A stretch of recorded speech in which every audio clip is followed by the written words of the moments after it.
Welcome back, everybody. Let's get into the front pages of the newspapers this morning. And we start off with The Star. Yeah, exposed more dodgy PIC deals, and that commission of inquiry, of course, underway. Yesterday, they focused on the deal involving former Finance Minister Nhlanhla Nene's son with some business in Mozambique. So that continues. Chinese hate speech case in court, and also Mboweni cracks whip on municipalities. Those are some of the stories on today's front page of The Star.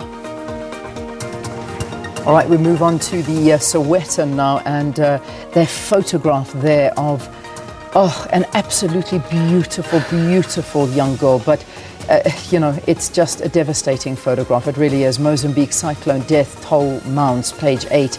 And you can see this little girl who is, and I emphasize it again, absolutely beautiful, sleeping there in and amongst the rubbish bags and whatever it is, just to, I suppose, get some protection. And that could be bodies around her. Who knows? I mean, I don't know. The situation in Mozambique is just devastating, and I think we need to do as much as we can as a country to help.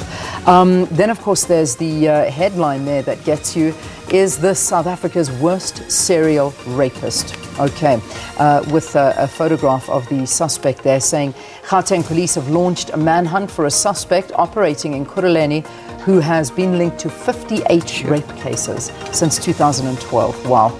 All right, and then, of course, the picture of Bafana. The nation believes in Bafana again. And there's one woman fired for drinking water. Huh? Woman fired for drinking water. Okay. All right, moving on to The Citizen. SA open for tourism.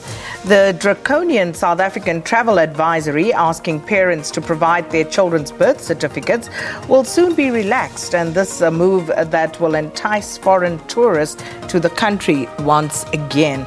And Zilla will boost a DA survey.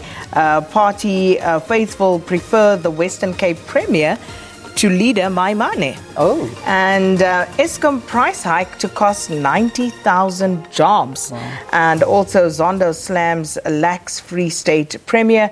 No cooperation in supplying pertinent info surprises him.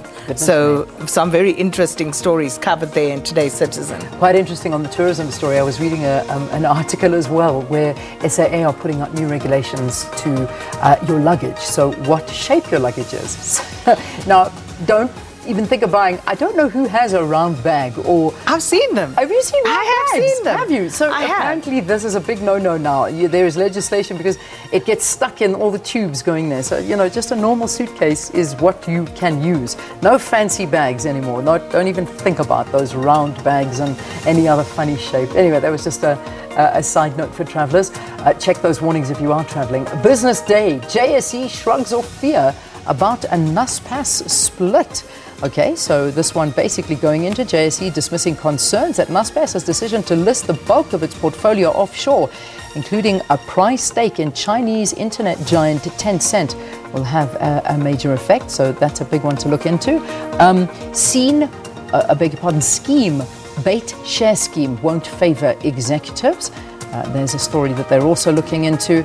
And I think that's very much so what I can read on the front page of the Business Day there. I'm not sure if there's anything else to... It's great, that company that was involved with SARS, I think, that also, came in for some flack. But NASPA is very interesting. Need to keep an eye on that one. Remember, they're getting rid of multi-choice. Yes. So it's an interesting one to keep an eye on. But I think they're moving more online. That's why the 10-cent stake becomes so important. It's a very big one. So it's an interesting one to look at. It's a move all over the world. And I think, again, we speak to what's happening at Apple. I mean, you look at Apple and what they are doing. Everything is moving into this streaming online digital space and away from everything else. So, ESTV, let's see what happens there. 20 minutes before 7 here on the